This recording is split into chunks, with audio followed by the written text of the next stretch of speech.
Hello, everyone, and thank you for joining us on our first CJCM water webinar of the month. February and March are water months for the CJCM. We'll be focusing on water, the topic of water, and we'll be having a couple of these webinars throughout the months of February and March. Our next webinar will be on the 15th of March. We will be talking about South Africa's water policy, where we'll be joined by the South African Human Rights Commission, Patrick Bond. And after that, we'll be having a discussion on an alternative water policy for South Africa. But today we're joined by two speakers where we'll be talking about the droughts and learning from the droughts that we've had. And we're joined by Colleen Vogel and Ferrial Adam. Each speaker will have 15 minutes, to give their input, and then we will move on to a discussion. So now we will have our first speaker, Coleen. Thank you.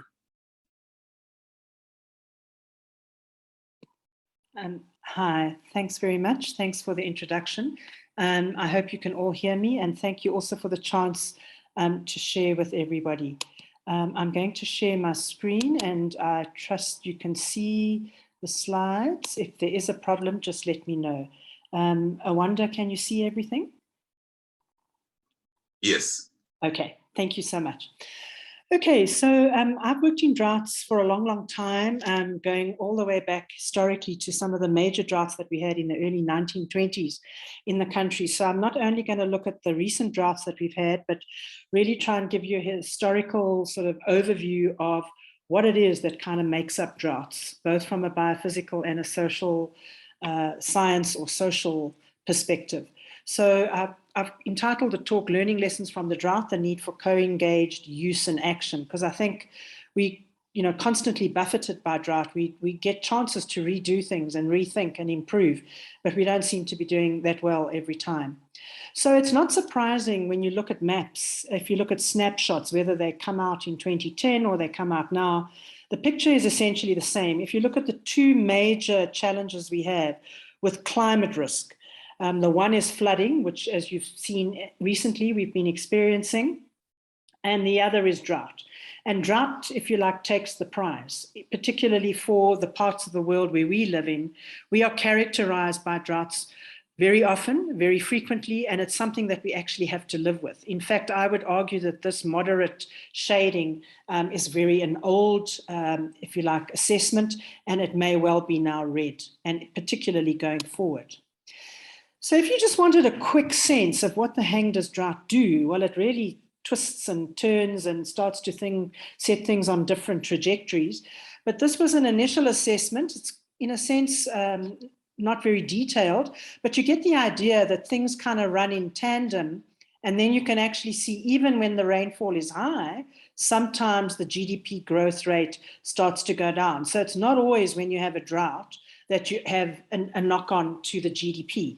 And so we need to be very careful about the attribution that when something happens in climate, it's going to automatically cause something downstream, pardon the pun. So this is where we need a really much, much more nuanced perception and understanding. And I think we are very fortunate to have very robust science now going forward. We've recently seen the physical science base in 2021. And on Monday, they're getting ready now to release the Working Group 2 report, which will really give you more of what I think will be very useful into some of your deliberations going forward, where we really look at the intersectionalities between droughts, floods, heat waves, etc., but then also some of the socioeconomic drivers, the socio-ecological system interactions. But it's not surprising that since I've been involved in IPCC a couple of years back, and even now going forward, that the continent of Africa is really one of the most vulnerable. It's vulnerable because of the way the climate systems are arranged. So if you've ever done any geography, you'll know there's no surprise why that area is red and this area is red, because we're in what we call the downward leg, if you like, of the high pressure systems. So we're characterized by a system, a climate system that's there, and it's now either going to increase or decrease depending what we do with climate change and what we do to mitigate that. But you can see that Africa is one of the continents that is really warming at a very fast rate, and in fact at double what the globe is doing. So You know, I don't like those simulations where you switch on the map and it just gets redder and redder, because it kind of just overpowers you. But we are going into a warmer future, and that will actually definitely start to have impacts on this very climate system that I very briefly alluded to. But one of the things I want to leave you with, there are a couple of messages today, and one of them is that the internal variability is as important as understanding the external. So the external forcing is very critical. And we're all very concerned about greenhouse gas emissions, what we can do, and how the drivers of that are leading us into one, if you like, development track or transformative pathway. But there are also other natural phenomena that equally come into play, and we mustn't lose sight of that. So if we only focus on these external things and we lose sight of the actual climate system, then I think we actually are going to be doing everyone a disservice. So, for example, the El Nino has been triggering and really driving our rainfall now, not El Nino, but this time the other partner, which is La Nina. And so that has played quite an interesting fingerprint, if you like, or imprint on what's happened to our season this last year, going back to November, December. But there are other things going on, decadal to decadal variations that we spend much time as scientists trying to understand. And the reason why we get a little bit paranoid about these things is because it's very important that we understand what we're attributing what to. So we need to be very careful that we don't get so involved and so committed, and you know, I'm very involved in the science, that we get blinded by perhaps our own blind spots. So we need to keep a sense of that and really look carefully at attribution. So very quickly, La Nina, El Nino, one of the big factors when the oceans start warming off the west coasts of the Americas, you see certain things that kick in. And I'm not going to go into this into a lot of detail, but just to say that this is a variability in the system that can happen every 7 or so years. And when this kicks in, and if it's enhanced by climate change, then we're in a very interesting zone for climate variability going forward. So here you can see what happens in a La Nina year, which is what we're happening now at the moment. The waters in the ocean start warming up, etc. You get evaporation and you get rainfall occurring. And then when it flips into the El Nino year, you can get heavy droughts, which we have often here in the parts of Gauteng where we live. And you can do some very interesting computations. I'm not going to go into this in detail. You can read all about this if you want from a professor at the University of Pretoria, who might be very interesting for you to bring onto a webinar, because his focus is on El Niños and what does this do to our rainfall going up and down over time. But what I want to turn to now is the other side of drought, and that is that it's not just climate change. So yes, I'm a climate scientist by training, but the more I start to study the system, the more I realize there are other things at play. And this is the second message I'd like to leave you all with. So we have a climate event called a hazard. So it's a biophysical phenomenon, either an El Nino triggered drought or a drought that's just occurring for whatever reason. And that then impacts on an exposure unit. And it's this exposure unit, and it's a horrible way of framing it because it's kind of not really closely attached to humanity, if you like. But that exposure unit, whether it's a farm, whether it's a community, whether it's an urban settlement, is actually made strong or weak by the other factors that are making it vulnerable, or a word that I don't like, resilient. So my science tries to look at the intersectionality of that climate event, and then I try and look at an exposure unit, say in Alex or farmers in the Northwest Province or whatever, and I try and see what are the range of these critical socioeconomic things that are making this unit either weak or strong, very resilient or brittle in the face of this phenomena, climate risk. And so initially, much of the climate science, if you go back in the IPCC assessments, it was always like this, one way, climate, impact, outcome. But we've turned this around in the international community, and I'm very proud to say that many of us have been fighting and pushing to say, hang on a minute, this exposure unit isn't just neutralized and sitting there waiting for things to happen. It's also unpacked and embedded by a whole lot of issues that we need to unpack. So if I can just quickly use this as an analogy, and then I'm going to move on. So an exposure unit kind of has a tablecloth on top of it, daily life. What climate does, especially a drought, because it's a creeping phenomenon, it kind of slowed to get going. What it does, it strips that tablecloth off and exposes the real realities that are happening, the structural constraints or controls of what is shaping that unit. And if you want to do justice, I think, and we're all about climate justice here, if we want to do climate justice and just justice to people who are being exposed to these events, we need to go into this messy reality. And that's where one science is not enough. It's not enough to just do political science. It's not enough just to do climate science. You have to understand farm subsidies, the structural constraints, water, various ideological stances that are going into shape how water is being used, et cetera, et cetera. So that I want to leave with you. We need to understand this exposure unit as much as we need to understand the climate event. And what the IPCC is doing, it's working group 1 is up here, if you like, the climate event. And working group 2, which will be released on Monday, Tuesday next week, is getting into this reality. So it's a really nice set of science to work on. And so that's where I come in. I've trained as a climate scientist, but I soon realized, but hang on a minute, when the rain leaves the sky, that's when the pawpaw hits the fan.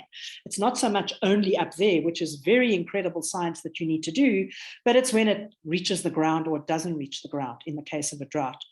And so I'm very fortunate to work with people and colleagues like Dora Marema, who's doing a master's with me now, where we try and look at what does it mean when you actually have climate risks in the context of local livelihoods, women trying to produce agricultural products, daily sustenance for their own lives, in the face of these multiple risks that are going to happen.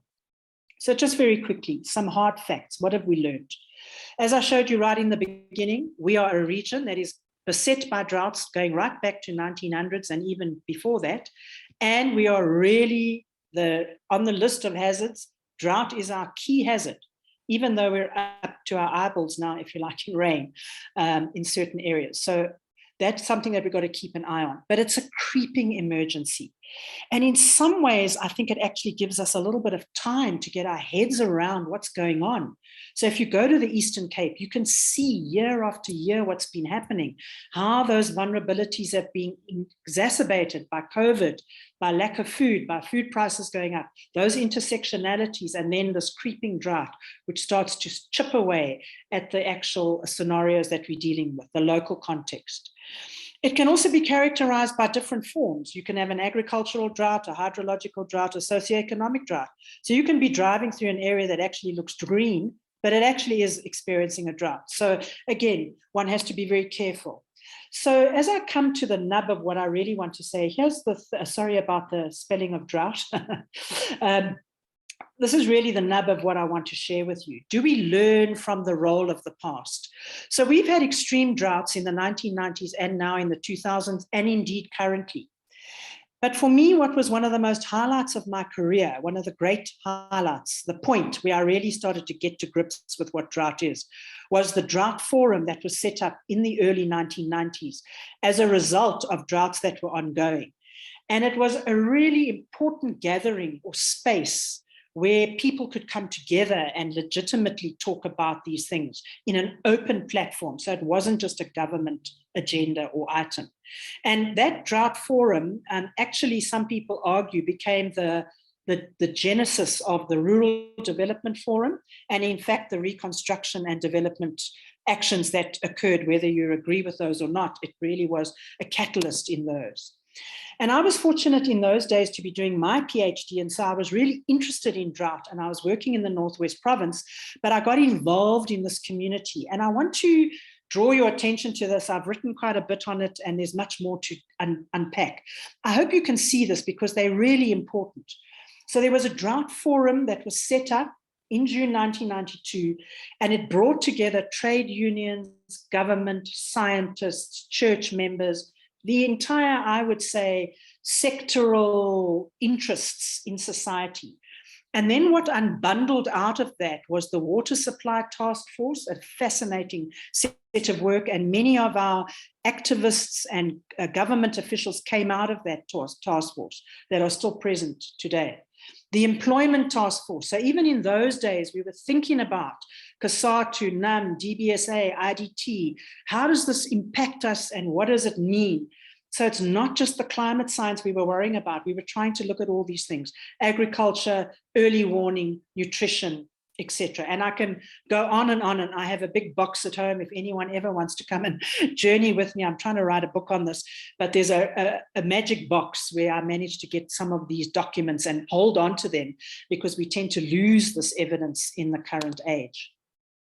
And here's an example of some of those. What have we learned? So I really don't think that we've come off a low base necessarily, but we haven't captured those lessons, and we haven't mainstream those into where we're going. So here you can see the different examples, and you're welcome to come and have a look at them whenever you're interested.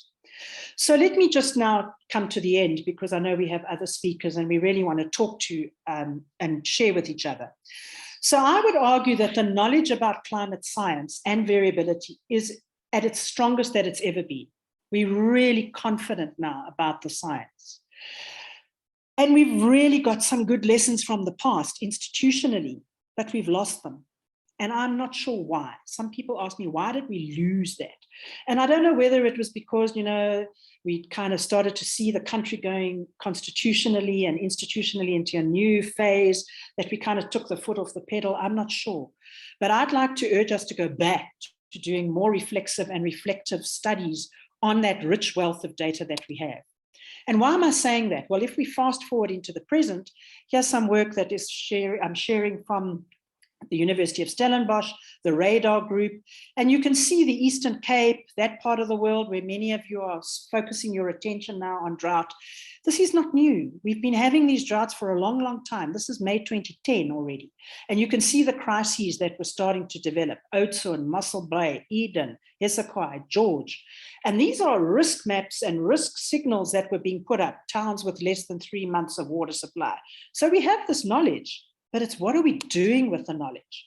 So the systemic gaze, I think, seems to drop off, which the Drought Forum was enabling us to do.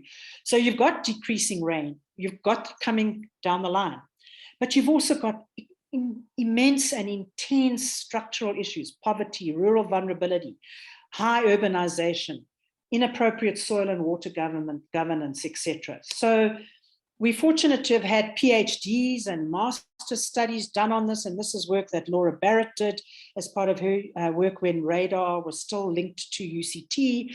And you can see that it's, again, it's not rocket science, right? If you have consumption and you have rainfall, what actually happens and what actually goes up in terms of some of the water availability going forward. And here again, the examination of urban water scarcity. But the interesting thing, as we go on this kind of rocky ride, up and down, up and down, up and down, and coming forward, we're going to be having, I think, these events, if we trust the science, much, much more frequent, with very few years of relief in between. So I haven't plugged onto this, the Cape Town water crisis, but that's a good example that it wasn't just about rainfall. It was also about complex governance issues, infighting, not learning the lessons from the past, et cetera, et cetera. And a lot has been done to unpack what were the intersectionalities there. But as I conclude, if you have a look at this very nice story or narrative, which I think is a useful way to not only understand what drought is and what lessons we're learning, but also to share as a mainstreaming activity. The point I want to make here is that it's going to be concatenating. On the one hand, you're going to be nailed by a flood and then nailed by a drought. So it's going to be boom, boom, boom, boom. It's not going to be very pleasant according to the science. So here, let me just show you what I mean. So in Langkloof, August 2006, heavy floods, then a hailstorm that really impacted agriculture. Then we keep going, and as you'll see, the story unravels. You go into other issues that start to impact on reduced storage capacity as droughts start to kick in. Then you have the 2008-2011 drought on the back of a high rainfall, if you like, event. And then what that means to, again, reduced harvest. So you start getting this compounding hits and knocks on the system. And then what does that mean for labor needs in terms of seasonal labor as well as more regular labor? The societal impacts, which are the vulnerabilities that are feeding into that system and being exposed by these issues. And then the transfer risks, because now you start transferring risks onto children, onto the elderly. You get COVID coming in, it becomes a real intersectional mess, if you like. And so where to now? Where to in the fall? Where do we go with our knowledge and our lessons? So I'd like to end by saying, I really am trying to work on this at WITS, but I don't know, maybe I won't be successful in the limited time I have remaining at WITS. But I've been trying to push in the GCI that there's a different way of doing science in the space. It works with one eye on policy, but it has to be practice-based. We need to be in the implementation space. So knowing about ENSO, knowing about drought, working with my colleague Francois Engelbrecht is a delight. But I would argue that climate science working group 1 IPCC is not enough. It's brilliant, but it's not enough. We need working group 2 from IPCC, and we need working group 3. So we also need to know who are the most at risk and the vulnerable. And so to do such complex, nuanced understanding of drought, we really need to be digging deep. And that requires that we need communities working with us respectfully, and we need to be humble as scientists that we're not extracting knowledge. And we need to be doing good vulnerability assessments, good early warning systems, et cetera, et cetera. It requires hectic social engagement. So going forward, where are we? I think we've got a number of really rich lessons that we've not really dug into enough in our country, in South Africa and in Southern Africa. So the Drought Forum, I think, deserves a revisit, actually. But going forward, Gauteng Day Zero, according to Engelbrecht, could be coming. For what reasons? Is it only climate? Is it increasing demand? That will be important. He also argues that there will be multi-year droughts based on the modeling that they're doing, and heat waves, which you've seen in the earlier slides. And those heat waves will be impacting on humans and on mortality, etc. And then you're going to also be buffeted by the concatenating risks, one on top of the other. So in conclusion, thank you very much for allowing me to share. It brings back some of my early work, which I'm always passionate about and want to really have time to dig into. But I think the point that I'd like to leave you with, and this is my final take-home message, is that we need to be careful that we're not attributing to a drought things that we do not have strong evidence for. So it's a complex can of worms. We're working in a field of uncertainty. There's hectic controversy still, although I'm not sure why, complexity, etc. So we have in droughts, aging water and other infrastructure. The role of the credit boards, those institutions which I think were quite useful, but others might disagree with me in the room. But at least we had forums where some of the stuff was being, brought to the surface. And then we have some lack of, I think, really implementing some of the disaster risk legislation that I was fortunate to be involved with when we launched the policy for disaster risk reduction. But now we've got other concatenating risks. We've got surprises, which have been really problematic. How has, and we've been working on this for government, how has COVID interfaced with the drought in terms of high prices for food, squeezing finances, farmer debt that just keeps growing, and job losses in some key sectors?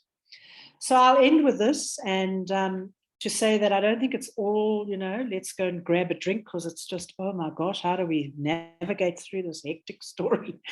I think we've got a lot we can learn. And I think the science is really being strengthened. And I would urge you all to have a look at the next IPCC report, where some of the socioeconomic and political work comes to the fore, but then also I'm sure there are some of you on this call who have much to add that would be wonderful to talk about going forward. Thank you very, very much. Thanks. Thank you, Coleen, for a very enlightening presentation, which brought together the climate science and the real societal context, which brings about the need for climate justice. And now we have our next speaker, Ferrial Adam. Good morning, comrades. Can you hear me okay? Yes, we can hear you. I just wanted to say that, firstly, after Colleen's... Sorry, Ferrial. Yeah? You're just a bit soft, so if you can just get your volume a bit higher. How's that? Better? Just a bit better, yes. Okay, I'm trying, sorry. Yeah, I think that, Coleen, that was an amazing presentation. I think it says so much. I wish we could actually have more people exposed to that presentation, because it's a lot of, it kind of flows nicely into what we've been saying as well as COPAC. And I don't have a presentation, but I just want to talk about a few things about the drought in South Africa during this period. I mean, I think that it's important that, you know, I mean, Coleen talked about the fact that we don't have to link it to GDP, but there is a cost to the country. And I'm linking this because I want to focus specifically on water and what we're doing around water. Is that it's estimated that the drought, the cost to the country was about 10 billion rand a year. And that I think government had said that they were going to put in about 139 million rand to help the agricultural sector over a number of years. But, you know, if you look at the agricultural sector, they're saying that that's not enough. And also the inequality with that, in that it's mostly your large farmers who are getting the support and disaster relief, rather than small scale farmers who are left on their own to deal with it. What happens as well is, as was shown, is that your food prices are going up. So in terms of the drought that we've just been experiencing, I think just, and I think it links to what Coleen was saying, is that we're not learning from our lessons. And worse still is that there's a complete failure in governance. Firstly, government was too slow to react. Then when they did react, they were, you know, it wasn't good enough. They were reacting in a particular sector only. And then they declared the disaster over last year. And then it was as if to say, well, it's done now, and it was quick to move on. And I think if you just look at what Coleen was saying about how this should have been dealt with in terms of the lessons, that we are not learning from our lessons. We are not building on what we know and the knowledge we have, and tapping onto people that have all of this experience. Now, the challenge though is that our water resources is getting worse.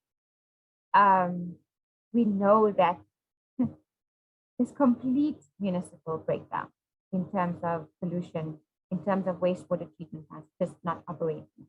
The statistic is that at least 25% of our wastewater treatment plants are critical, are in a critical state.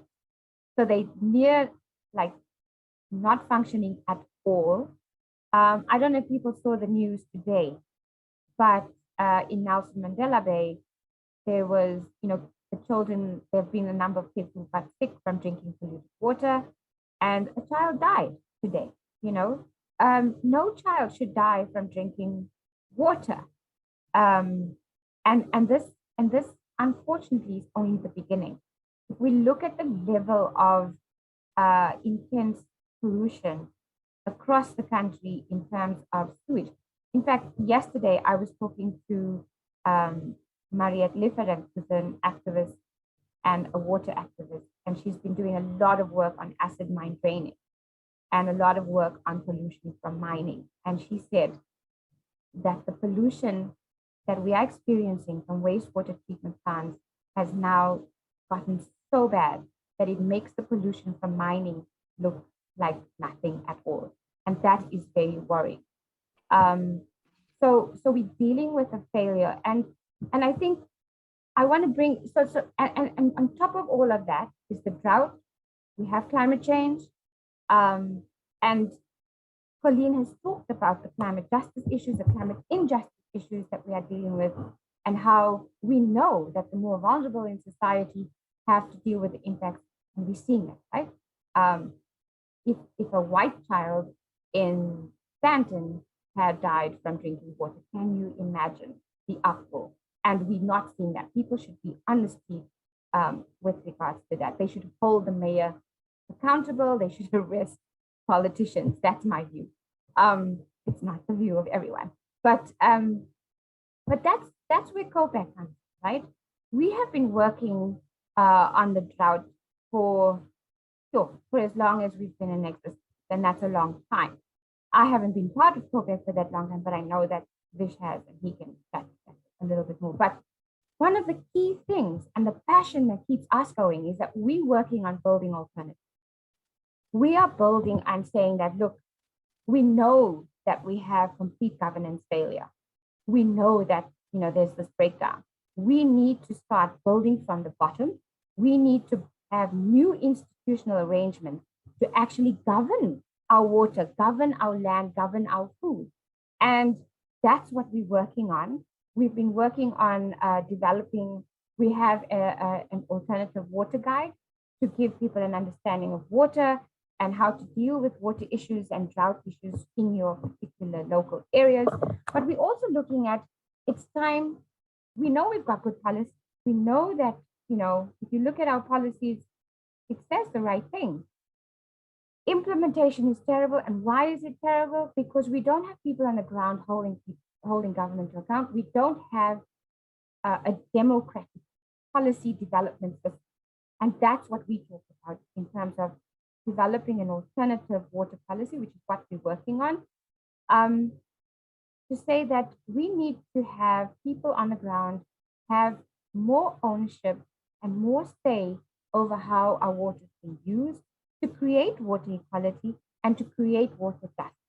And that's, I think, what we are saying in terms of how we need to deal with water in the coming future. So I don't know also if people followed that last week, Friday and Saturday, there was a national water and sanitation summit. And there were some very big statements from that summit, one of which was the minister saying to his DGs that their work should not be in the office, they should be in the field. They also said that the time for talk is over and we have actions and we need to implement these actions. And we're going to hold them to that. I think that they don't listen to people on the ground. And we have to, and for us to change the way things work, we're going to have to make sure that they come and sit and listen and understand the challenges on the ground that we are experiencing. And for us as COPAC to work with our movement, Climate Justice Charter, the Climate Justice Charter movement, to change the way government is dealing with water. Because this top-down approach, it's exclusive and it's not, and it's not going to fix the issues that we have right now. There needs, when we look at it, we need to stop. There needs to be better control and regulation, for example, in terms of our groundwater. We know that there's a map of our groundwater, but everyone who is middle class can go and drop a borehole and then they have access to water while other people don't have anything. And there's nothing to regulate the use of borehole water in this country. And that is, in our COPAC, we've talked about the borehole bourgeoisie, because that's exactly what happens. Besides a few where you get gift of the givers trying to find water in areas that are totally destroyed and have no water. In urban areas, wealthy people just drop boreholes and then they use it. In fact, there was a case in Constantia, in the Cape, which is a very wealthy area, where this guy during the close to day zero had a borehole and then started selling water from his house. So you can't have, and that's if you don't regulate the use of borehole water, that's exactly what can happen, right? So we need to hold people who violate basic issues around water accountable. So for big farmers who have had free rein and have built dams as they wish, have diverted water as they wish, need to stop. People operating without a license needs to be dealt with. So yesterday as well, I found out, and this is a very interesting thing, that Rand Water, which is responsible, which has been given the right, is responsible for assisting with the cleanup of the Vaal Dam. Remember, the Human Rights Commission was involved. So Rand Water has been given, the responsibility to deal with that as a water board, a utility. They're also responsible for getting water to many people in Gauteng, are operating without proper water license. So that's just a by the way. So there's just mayhem. And I think that if you look at the presentation that Coleen has set out, is that droughts are not going to go away, floods are not going to go away, and climate change is here. So we need to find a better way. So we need to review our water policy. We need to make a policy that's implemented, and we need a force that can hold people accountable when things go wrong, like what is happening now in Mandela Bay. We also need to build our activist citizen science from the ground, and that is it links so nicely to what Coleen was saying in terms of building the science. And we're saying we want to build activist citizen science so that we use the science, we use the knowledge that we are building. We don't reinvent the wheel. We contribute to the building of a movement, and we have a movement that can have ownership and control over our water resource and the commons. And that is where we hoping to go with. And I think that's hopeful for us as COPAC. That is that is the kind of work we're doing, and we're excited about it. We're passionate about it, and we will continue to hold violators accountable. Thank you very much. Sorry for going over time. Thank you, Ferrial. No, you weren't. Actually, you still had about 4 minutes left, but now we will take it to questions. And everyone, you can just write your questions into the chat. And then the speakers will then be directed to the questions that the attendees have for them.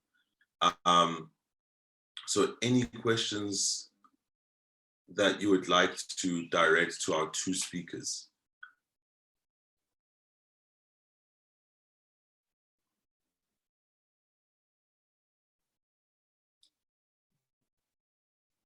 Okay, so we have a hand from Sunny Morgan.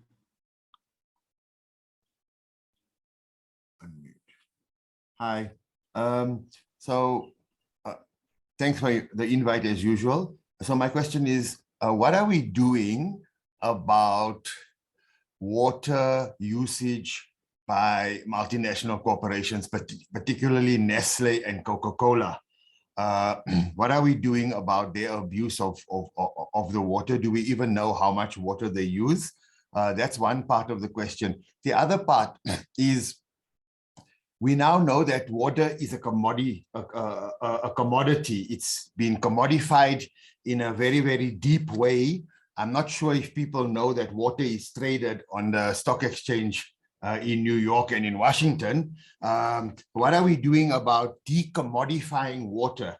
Because if my memory serves me correctly, at the ANC resolution, maybe it's 2 Congresses ago, one of the resolutions that is not much discussed was that the ANC would declare water, would put together, pass the resolution to declare water a public good. So I didn't hear very much about that after the Congress or the conference. So those are the 2 things. What are we doing about decommodifying water? And are we doing something about the big multinational water abusers? That's my question.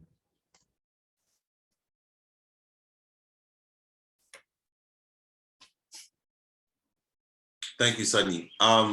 Between Ferrial and Coleen, who would like to take that question first? I think the question was just addressed to the both of you. I'll come in quickly. Yeah, I mean, this is a whole nother dimension of water and water as a commodity, and not necessarily the issue of stewardship and how we actually manage water and use water.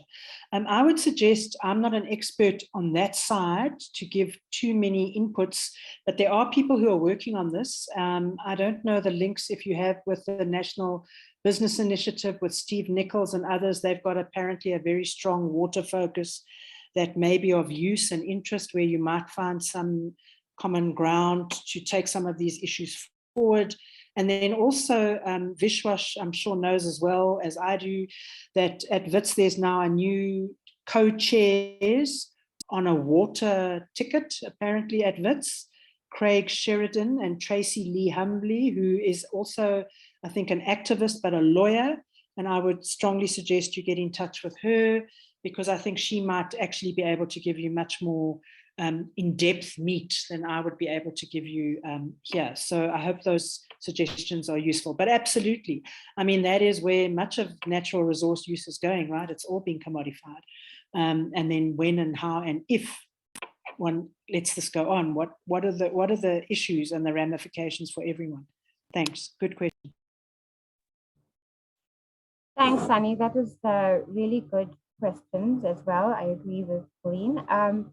I think that in terms of multinational companies, it has to be, I don't think there's anything happening specifically on the ground, and the challenge is because they can show that they have water licenses for what, you know, for what they're using and what they, I would say, spewing out. Scientifically, if you ask a scientist, I've worked with a water person, and she said that the water licenses are not based on science. So the things that they are spewing out into the rivers is not exactly what should be out there in terms of the health of the ecosystem. And so they have the right to, they almost have a right to pollute. The challenge is that we need people on the ground. We need to build our movement, and we need people to be our eyes and ears on the ground and to do testing. We following, excuse the phrase, but we following all, like there's so much shit that we're following right now. And most of it is from local government because it's falling apart. And so while we're trying to put out those fires, you're right, the multinationals are getting away with stuff and we need to hold them accountable. Veja did really well in the Vaal to hold ArcelorMittal responsible for the water that they were, like, I think this was about 5 years ago. And they kept testing, they kept going, they kept testing to the point where ArcelorMittal became a zero effluent company in terms of water.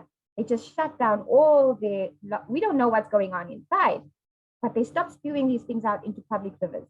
And that is what we need. So people on the ground must also start, being active and following all of these things. In terms of the commodification of water, it scares me to hell. I mean, the fact that this is going to be the new kind of trading and you just can't stop capitalism when it goes wild, and we need to definitely keep their greedy fingers off our water. To some extent, they already have it, but I think at least here we can challenge it in terms of the Constitution, which says that we all have the right we all have control over the water. It's ours, and government is only the caregiver of it. So we have a say and we have a right, and that is why we say we must build a democratic water commons, and we must build activist citizen science and an alternative water policy so that people on the ground can keep those greedy fingers off our water. Oh, and one more thing, Sunny, if you have information on that, it would be great if you could email it to us. We could try and see if we can write something. Thank you for those questions. Before I go to the next question, I did neglect to mention at the beginning of the webinar that the CJCM is currently running a petition on change.org, where we are calling for all funders and investors to halt external funding for South Africa's just transition, including the 131 billion promised at the Glasgow COP summit, until the South African government ends its investments into coal, oil, and gas. We'll be sharing that petition in the chat. If you have not signed it yet, please do. And now we'll just move on to the next question by Landi Mgo, asking the panelists their thoughts on adaptation and resilience. Where or what should we focus, where or what should our focus be on with respect to preparing for future extreme weather shocks? I'm going to ask more than one question because in the interest of time, since we have 10 minutes left. And another question by Marcus Solomon. Children constitute about 40% of the population, and because of their vulnerability, they suffer most whenever there are droughts, and other forms of disasters. Don't you think special systems need to be put in place to ensure their needs get special attention? So I'm just going 2 questions at a time for the panelists so we can cover as much as we can in these last 10 minutes. So would either of you like to begin with either of those 2 questions? Yeah, if I may, I'll start and very quickly. So Landy, yeah, an absolutely very critical question. In a way, what I was trying to show, and I have to be careful here what I say, but we've been trying to mainstream the issue that if we're doing development in a just way, then a lot, well, not a lot, but a large percentage of some of the risks that people are facing wouldn't be necessarily as, I think, severe in the face of climate stress. So I try to show that, if you remember the exposure unit. So if those exposure units were much, much more robust, people had capability, I'm not saying capacity, because I think there's a difference. People have the capability to stand and be strong in the face of those shocks. Then I think the adaptation agenda would almost, in some ways, be made much, much, much more stronger. And when I raise this in government circles, you know, people get a little bit uneasy because I kind of say to them, well, what are you actually doing in terms of development? But then I don't want to get into a maldevelopment debate and a failed state debate, which I could do, but in the end, I think it doesn't help very much. So I keep trying to push and say, so let's go and look at what you're doing. So we've been working with the city of Johannesburg and really trying to probe, give us the evidence. So we've even gone into their stats to see what are they pouring out of the budget into various infrastructural issues, and how is that now being planned going forward? So, I mean, we've got lots of data that we've been collecting, but it's falling on deaf ears in some cases. So I do think for me, it's that, and I use the word development in quotes to show the sensitivity of development as a paradigm, et cetera, but I think that's where we could make some inroads. And then on the children issue, absolutely. I've just had a student working up in Agent Court, looking at the long health data there. Children are coming up as obviously very, very at risk. And yes, we need to have those spaces again addressed. But I think what COPAC, if I may suggest, there's a technical adaptation forum at DEF, which has its problems. It has some strengths. It runs, I think, every 2 months. There's one coming up very soon. I can put you in touch with that. You need to have your voices there as well as on the ground. Because if we're not shifting those paradigms at various intersectional points, then we're missing a chance. So, you know, I would be very happy to link you in, and then you can ask these questions to the very people who we've entrusted with taking these issues forward. So I'll leave it at that. Thanks. Thanks, Colleen. I don't have much more to add, but I do think that, yes, I think that in terms of children, well, firstly, in terms of the adaptation and resilience, I agree. I mean, Colleen's the expert on that.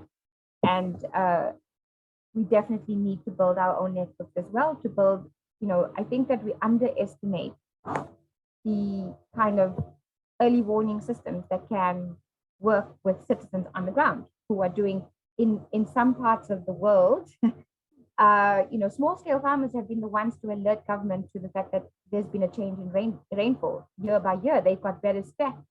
Why are we not using that? And so I think that we keep waiting for government, and I think it's time to, government's not working. We need to rethink that. In terms of children, I think it's appalling that they don't, in schools, that they don't have access to clean running water and flushing toilets, and that is still a health risk. And the socioeconomic and the injustice, socioeconomic and injustice issues around water is about, well, if you just take the girl learner, you know, who in many areas in South Africa would rather not go to school when they have their menstrual cycle because they don't feel clean and they don't have water. And that just in this day and age in our country should not be something that kids are avoiding. And so I think there's so many things that it affects in terms of children and why they need to have better access to clean, safe drinking water in their schools. And Vish, yes, I agree with you. Paris has a phenomenal way that they do the water access. In fact, it's so fancy that you could also get sparkling and still, so you can choose which tap you want to go to. So I mean, I think the difference and the challenge there, while I like the idea and I think that it can work, I mean, our cities are just designed different. And that is the challenge, right? Our water, you know, when we talk about access to water and less than 50% of people have running taps in their homes, then you have the standpipes, and if it's not being monitored, if it's not being taken care of, those things get destroyed, and then people just don't have water. So I'm not sure how that would work in our kind of cities. It's a difficult one. We need to look at things that would work in our cities. I don't see other. Are there any other questions for the two panelists? We have 4 minutes left. So there's enough time for at least 2 inputs from each panelist. I see Ferrial, your hand is up. So can we maybe then end off then with an input from our 2 panelists, beginning with Ferrial and then Coleen. Thanks, Wande. I just wanted to say thank you to everyone for being on the panel, well, on the talk today. I think that, you know, COPAC is raising a number of issues over the next while. We're trying to focus on thematic issues. This February and March has been water. Please look out for the ones that come up after that. But I think I like, you know, the fact that, you know, Sunny's got some ideas. Please share it with us, Sunny, so we can also share it on groups, etc. Let's have a chat. Let's see how we also support the kind of work that, you know, is happening on the ground. And people, please let us know if you hear of anything or any like concerns around water. Let us know. Send your inputs to us. It would be very useful. Thank you. Yeah, thanks very, very much again. Just to alert you that I do have some students working with the City of Johannesburg, working on water issues with the GCRO, looking at indicators, values we can share with you on that. So just 2 takeaways. I would strongly urge your group to get into that climate adaptation open forum on technical issues and other issues on adaptation. And then the second one is, you know, I think we need to bite off what we can chew, right? So I would really suggest if we can try and find ways to work much, much closer together. So if studies are happening at the university and then they can feed in and your studies, and, you know, we start gathering an archive, because I think that's what we're losing. We've lost the archive from the 1990s, and then we all go, duh, we knew how to do this then, possibly, maybe not. So we don't have this archived anywhere. It's just getting lost out there. And we're so busy trying to fight for all these things that we kind of erode our own capacity. So I would strongly urge, and I'm happy to ask Francois at the GCI if we can act in some role as a repository or help collect, build these narratives, these stories, these dialogues with the colleagues from UCT who've done a lot of work on the drought in Cape Town. Thanks. Thank you so much to our 2 speakers. That was a very enlightening webinar to begin our water focus months of February and March. As many in attendance today, definitely learned a lot, and we can see the clear ways in how you marry the climate science with the context on the ground. And I think we have a lot to move forward with in terms of how we tackle this issue, which can fill us with hope, because information also brings an understanding of where we should go and how we can move forward. We don't always have to be stuck with the narratives of doom and gloom, particularly when we're focusing on climate justice. And I'd like to end off just by reminding everyone once again that we do have that petition up on change.org, where we're calling on all funders and investors to halt external funding for South Africa's just transition, including the 131 billion promised at the Glasgow COP summit, until the South African government stops all investments into coal, oil, and gas. That petition has been shared in the chat, and we will share it once again in the chat. I'd like to thank everyone for attending today. We were quite organized. We finished at 12. Enjoy the rest of your day, and we look forward to seeing you at our next webinar on the 15th of March. Thank you very much.